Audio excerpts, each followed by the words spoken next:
Kim Pao, hindi na tinatago ang relasyon.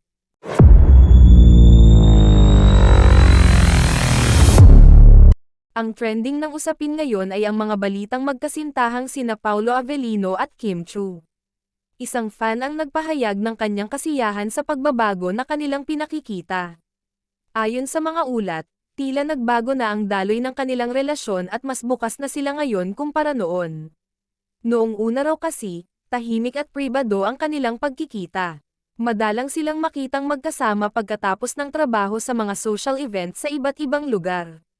Ngunit ngayon, batay sa mga lumalabas na larawan sa ibang bansa, mukhang mas bukas na sila at hindi na masyadong nagtatago sa publiko kung gaano sila ka-sweet. May mga nagpahayag naman ng kanilang opinyon na sana ay magsalita na sina Paolo at Kim tungkol sa tunay na estado ng kanilang relasyon. Gayunpaman, para sa ilang mga tagahanga ng Kim Pao, tila hindi na raw kailangan ng malalimang pagsasalita dahil kitang-kita na rin naman daw sa kanilang kilos at galaw ang tunay na sitwasyon. Ang pagiging bukas ng dalawang artista sa kanilang relasyon ay isa ring patunay ng kanilang pagiging komportable sa isa't isa at sa kanilang sarili.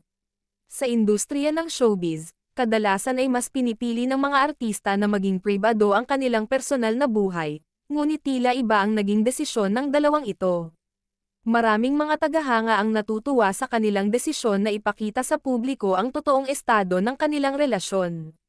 Ito rin ay naging usap-usapan sa social media, kung saan nagkakaroon ng mga positibong reaksyon mula sa mga netizens. Bukod sa kanilang personal na buhay, patuloy din ang kanilang mga karera sa showbiz.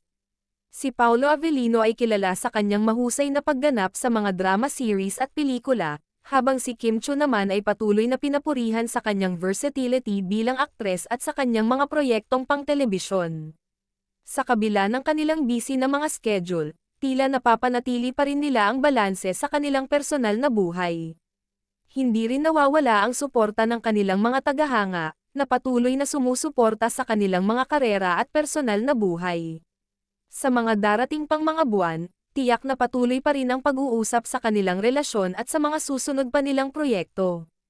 Ang pagiging bukas ng dalawang ito ay nagbibigay ng inspirasyon at positibong halimbawa sa kanilang mga tagahanga at sa mga sumusubaybay sa kanilang mga karera.